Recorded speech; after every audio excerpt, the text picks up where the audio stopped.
ಮಾರ್ಗ ಇರಬಾರ್ದು. ನನ್ನ ಗುರು ಆಶೀರ್ವಾದ ಮಾಡತಂತ ಕೆಟ್ಟದ್ ಮಾಡಕ್ ಹೋದ್ರ ಅದು ಗುರುವಿಗೆ ಗೊತ್ತಾಗೋದಿಲ್ಲ ಅಂತ ತಿಳ್ಕೊಂಡು ಕೆಟ್ಟದ್ ಮಾಡಕ್ ಹೋದ್ರ ಒಂದಿಲ್ದ ಒಂದು ನಮಗೆ ಅದನ್ನು ಆಗೋದೆ. ಶಿವಜ್ಞಾನ ಪರಂ ಶಾಂತಂ. ಗುರುವಿನ ಆಶೀರ್ವಾದ, ಗುರುವಿನ ಮನಸ್ಸನ್ನು ಗೆಲ್ಲಬೇಕಾದ್ರೆ ನೀ ಶಿವಧ್ಯಾನವನ್ನು ಮಾಡಬೇಕು. ಶಿವಧ್ಯಾನ, ಶಿವಚಿಂತನೆ. ಅವಾಗ ನೀ ಶಿಷ್ಯ ಆಗ್ತೇ. ಶಿಷ್ಯನ ಲಕ್ಷಣಗಳನ್ನು ಹೇಳ್ತಾರ. ನೀನು ಒಳ್ಳೆಯ ಕುಲವಂತನಾಗು, ಆಚಾರವಂತನಾಗು,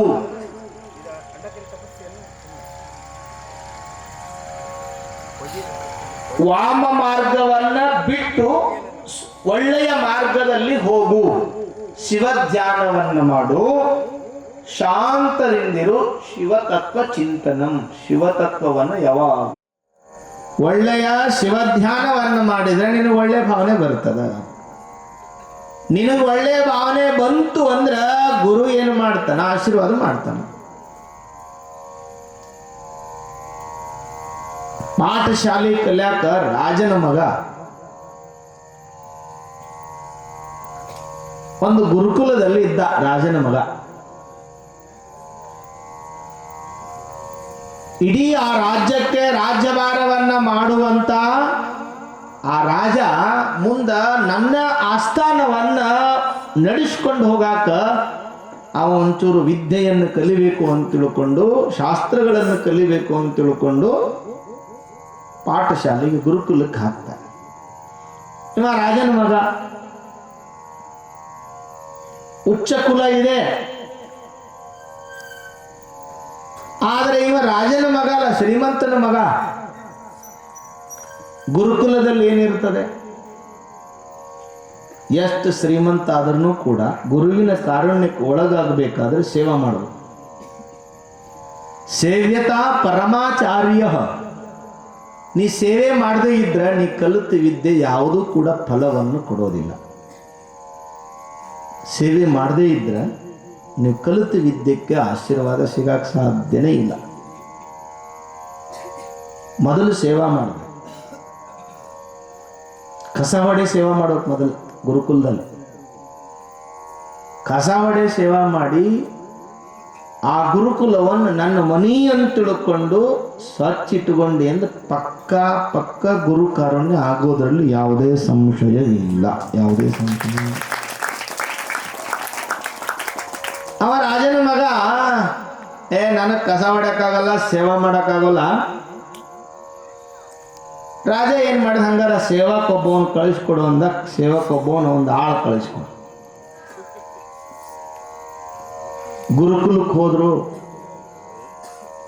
12 ವರ್ಷ ಗುರುಕುಲದಾಗಿದ್ದ.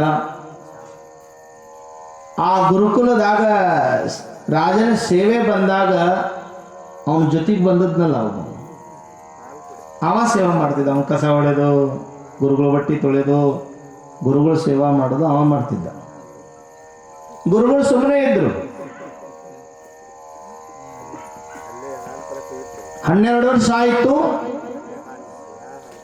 ಗುರುಕುಲದಿಂದ ಬೀಳ್ಕೊಟ್ರು ರಾಜನ ಮಗುಗ, ನೀವು ಹೋಗ್ಬಾರಪ್ಪ, 12 ವರ್ಷ ವಿದ್ಯೆ ಕಲಿತೀವಿ. ಋಗ್ವೇದ, ಯಜುರ್ವೇದ, ಸಾಮವೇದ, ಅಥರ್ವಣ ವೇದ, ಉಪನಿಷತ್ತು, ಆಗಮ ಎಲ್ಲ ಅಧ್ಯಯನ ಮಾಡಿ ಗುರುಗಳು ಪಾಠ ಹೇಳಿದ್ರು. ಅವನು ಕಲಿತಾ ಹೋದ.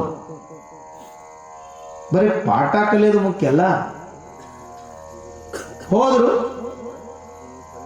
ಆ ರಾಜನ ಆಸ್ಥಾನದಲ್ಲಿ ಬರಗಾಲದ ಛಾಯೆ ಆವರಿಸ್ತು. ಬರಗಾಲ ಬಂತು. ಬರಗಾಲ ಬಂದಾಗ ಹಂಗಾರ ಮಳಿ ಬರಾಕ ಒಂದು ವರ್ಣ ಹೋಮವನ್ನು ಮಾಡ್ತಾರೆ. ಹಿಂಗೆ ಹೋಮ ಮಾಡಕತ್ತಿದ್ರಲ್ಲ, ಹೋಮ ಮಾಡಕತ್ತಿದ್ರು. ಎಲ್ಲ ಮಂತ್ರ ಕಲ್ತಿದ್ದ, ಆದರೆ ಮಂತ್ರ ಸಿದ್ಧಿಯಾಗಿದ್ದಿಲ್ಲ. ಯಾಕಂದ್ರೆ ಗುರು ಕಾರುಣ್ಯ ಇಲ್ಲ. ಹೋಮ ಮಾಡಕ್ಕೆ ಪ್ರಾರಂಭ ಮಾಡಿದ್ರು. ಯಜ್ಞ ಪ್ರಾರಂಭ ಆಯಿತು.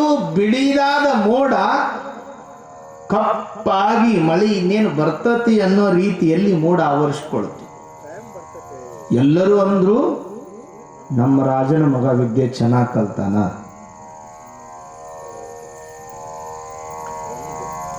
ಬಾಳ ಚಲೋ ಕಲ್ತಾನ, ಮಾಡಾಯ್ತು, ಹಂಗಾರ ನಾವು ಬರಗಾಲ ಹೋಯಿತು. ಮಾಡಾಯ್ತೇ ವಿನಃ ಮೋಡದಿಂದ ಮಳಿ ಬರಲಿಲ್ಲ.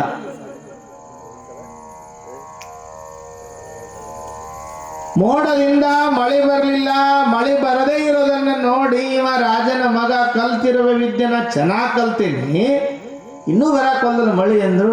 ಎಲ್ಲರೂ ನೋಡಿದ್ರು. ಆದ್ರೆ ಸೇವಕ್ ಹೋಗಿದ್ನಲ್ಲ, ಸೇವಕ್ ಅವನ ಜೊತೆಗೆ ಹೋಗಿದ್ನಲ್ಲ, ಇವನ್ ಪಾಳೆ ಇದ್ದಾಗ ಅವ ಮಾಡಕ್ ಹೋಗಿದ್ನಲ್ಲ, ಅವ ಅಂದ, ಮಹಾರಾಜ ಅಂದ, ಹೇಳು ಮೋಡ ಆಗ್ಯದ, ನೀವು ಅಲ್ಲಿಂದ ಕೆಳಗಿಳೀರಿ, ನಾವು ಸ್ವಲ್ಪ ಅಲ್ಲಿ ಬಂದು ಹೋಮ ಮಾಡ್ತೀನಿ, ಮಳಿ ತರಿಸ್ತೀನಿ ಅಂದ. ಸೂಕ್ಷ್ಮ.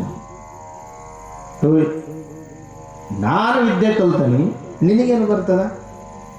ಆಗ ಅಲ್ಲಿದ್ದ ಜನ ಅಂದ್ರು, ಇಲ್ಲ ಕೊಡ್ರಿ ಅವಂಗ ಅವಕಾಶ ಕೊಡ್ರಿ. ಅವ ಹೋಮದ ಪ್ರಧಾನ ಕುಳಿತುಕೊಂಡ,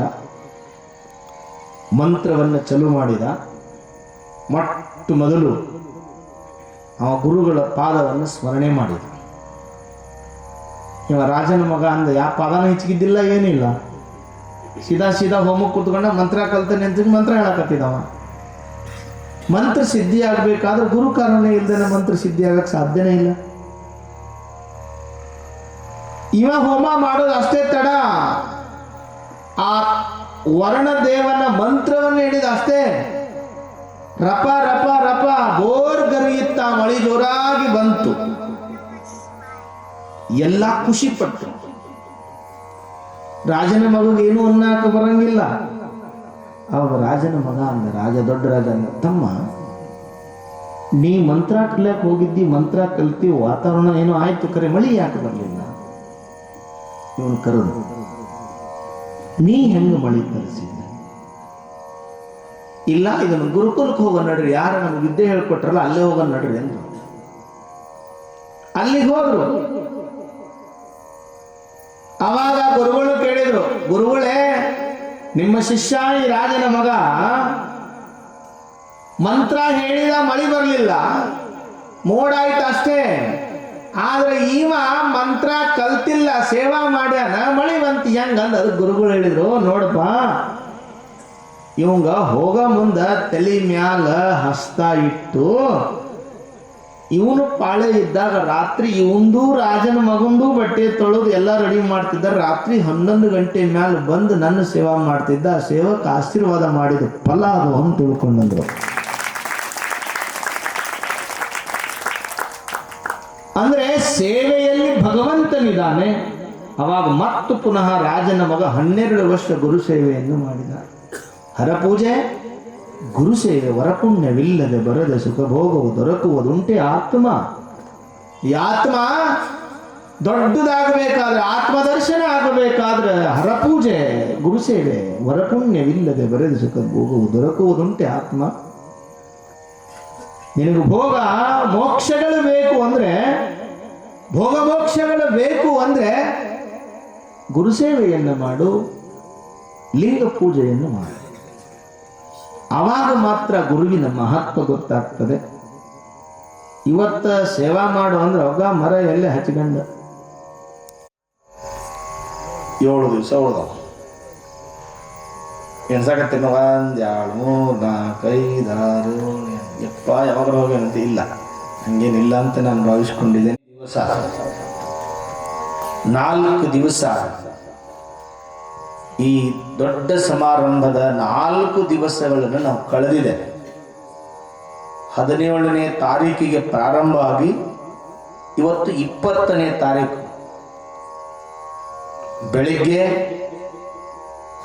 7:00 ಪ್ರಾರಂಭ ಆಗಿರುವಂತ ಪೂಜೆ 12:00 ಅತಿರುದ್ರ ಮಹಾಯಾಗ 1331 ಸರಿ ಸಂಪನ್ನಗೊಳ್ಳುತ್ತದೆ ಒಂದು ದಿವಸಕ್ಕೆ. ಅದಾದ ಮೇಲೆ ಅತಿರುದ್ರ ಹೋಮ ಆಗಿ ಮತ್ತೆ ಸಾಯಂಕಾಲ 5 ಗಂಟೆಯಿಂದ ಶಿವಸಹಸ್ರ ನಾಮ ಪಾರಾಯಣ ಅಷ್ಟೋತ್ತರ. ನೀವೆಲ್ಲ ಎಷ್ಟು ಜನ ಆದಿವಿ? 100 ಜನ ಆದಿವಿ. 100 ಜನ ಇಂಟು 1000 ಹೊಡೆದ್ರೆ 1,00,000 ಶಿವಸಹಸ್ರನಾಮ ಪಾರಾಯಣ ಇಲ್ಲಿ ನಡೀತಿದೆ. 1,00,000 ಜಪ ನಡೀತದೆ. ಸಾಯಂಕಾಲ ಪ್ರವಚನ, ಈಗ ಮಹಾಮಂಗಳಾರತಿ. ಅತಿರುದ್ರ ಮಹಾಯಾಗ ಅಂದ್ರೆ ಇದೊಂದು ರಾಣೆಬೆನ್ನೂರಿನಲ್ಲಿ ದೊಡ್ಡ ಸಮಾರಂಭ. ಈ 4 ದಿವಸಗಳು ಅತಿರುದ್ರ ಮಹಾಯಾಗದಲ್ಲಿ ರಟ್ಟಿಹಳ್ಳಿ, ಹಿರೇಕೇರಿ, ಸವಣೂರು, ಇವತ್ತು ಶಿಗ್ಗಾಂವ್, ನಾಳೆ ಹೂವಿನಡಗಲಿ ತಾಲೂಕು ಬುದನೂರು ಗ್ರಾಮದ ಸದ್ಭಕ್ತರು ಈ ಸಮಾರಂಭದಲ್ಲಿ ಭಾಗವಹಿಸೋರಿದ್ದಾರೆ. ಇನ್ನೂ ಈ ಕಾರ್ಯಕ್ರಮ 27ನೇ ತಾರೀಕಿಗೆ ಕಾಶಿ ಜಗದ್ಗುರುಗಳ ಸಾನ್ನಿಧ್ಯದಲ್ಲಿ ಪೂರ್ಣಾಹುತಿಯಾಗ್ತದೆ. ಸಾಯಂಕಾಲ ಭಾಗವಹಿಸಿರುವ ಈ ಶಾಸ್ತ್ರಿ ಮಹೋದಯರನ್ನ ವೇದಿಕೆಯ ಮೇಲೆ, ಗುರುಗಳನ್ನು ವೇದಿಕೆಯ ಮೇಲೆ ಕುಂದಿರಿಸಿ ಪುಷ್ಪವೃಷ್ಟಿ ಅಂತ ಏನು ಕರಿತೇವೆ, ಅಂದರೆ ಹೂಗಳನ್ನು ಭಗವಂತನಿಗೆ ಹಾಕುವಂತ ಕಾರ್ಯಕ್ರಮ. ದೇವರಿಗೆ ಹಾಕಿದ್ರೆ ಎಷ್ಟು ಫಲ ಸಿಗ್ತದೆ ಇಲ್ಲೋ ಗೊತ್ತಿಲ್ಲ. ಬಂದಿರುವಂತ ಈ ಜಂಗಮರು ಜಗದ್ಗುರುಗಳೇ ನಮಗೆ ದೇವರು ಅಂತ ತಿಳ್ಕೊಂಡು ಭಕ್ತರು ನಾವು ಕೂಡ ಅವರ ಪುಷ್ಪವೃಷ್ಟಿಯನ್ನ ಮಾಡಿ ಮಹಾರಾಜನ ಪೂಜೆಯೊಂದಿಗೆ ಪುರೋಹಿತರ ಪೂಜೆಯನ್ನು ಮಾಡುವಂತ 27ನೇ ತಾರೀಕು ಸಾಯಂಕಾಲದ ವೇದಿಕೆ. 28ನೇ ತಾರೀಕಿಗೆ ವೀರಭದ್ರ ಸ್ವಾಮಿಯ ಗುಗ್ಗಳ, ಸಾಯಂಕಾಲ ವೀರಭದ್ರ ಸ್ವಾಮಿಯ ಕಲ್ಯಾಣ ಮಹೋತ್ಸವ. 29ನೇ ತಾರೀಕಿಗೆ ನವಚಂಡಿ ಪಾರಾಯಣ, ಸಿದ್ಧಾಂತ ಶಿಖಾಮಣಿ ಪಾರಾಯಣ. ಮಧ್ಯಾಹ್ನ 3 ಗಂಟೆಗೆ ಮಾತೃ ದೀಪ್ತಿ ಅನ್ನುವಂಥ ಪ್ರಶಸ್ತಿ ಸಮಾರಂಭ, ಮುತ್ತೈದೆಯರಿಗೆ ಉಡಿ ತುಂಬುವಂಥ ಸಮಾರಂಭ. 30ನೇ ತಾರೀಕಿಗೆ ಬೆಳಗ್ಗೆಯಿಂದ ಶನೇಶ್ವರ ಸ್ವಾಮಿಯ ಅಷ್ಟಬಂಧ ಬ್ರಹ್ಮ ಕಲಶೋತ್ಸವ ಸಮಾರಂಭ, ಸಹಸ್ರ ಕಲಶಾರಾಧನೆ. ರಾಜ್ಯದ ಮೂಲೆ ಮೂಲೆಗಳಿಂದ ಭಾಗವಹಿಸಿ ಮಧ್ಯಾಹ್ನ 3 ಗಂಟೆಗೆ ಮನುಕುಲ ಸದ್ಭಾವನಾ ಧರ್ಮ ಬೆಳಕಿನ ಸಮಾರಂಭ ನಡೆದು ಮನುಕುಲ ಸದ್ಭಾವನಾ ರಾಷ್ಟ್ರೀಯ ಪ್ರಶಸ್ತಿ ಸಮಾರಂಭ ಜರುಗಿ ಲಕ್ಷ ದೀಪೋತ್ಸವ ಸಮಾರಂಭಕ್ಕೆ ಸಂಪನ್ನಗೊಳ್ಳುವಂತ ಈ ವರ್ಷದ ಸಮಾರಂಭ. ಈ ಸಮಾರಂಭಕ್ಕೆ ನಿಮ್ಮವರನ್ನ, ನೀವು ಮತ್ತು ನಿಮ್ಮವರನ್ನ ಕರೆತಂದು ಈ ವರ್ಷದ ಅತಿರುದ್ರ ಯಾಗದ ಫಲವನ್ನು ಸಂಪೂರ್ಣವಾಗಿ ನಾಡಿಗೆ ದೊರಕಿಸಲಿ ಅನ್ನುವಂಥ ಮಾತನ್ನು ಈ ಸಂದರ್ಭದಲ್ಲಿ ಹೇಳಿ ಇವತ್ತಿನ ಪ್ರವಚನಕ್ಕೆ ವಿರಾಮ ಕೊಡ್ತಾ ಇದ್ದೇವೆ. ಸತ್ಯಂ ಶಿವಂ ಸುಂದರಂ.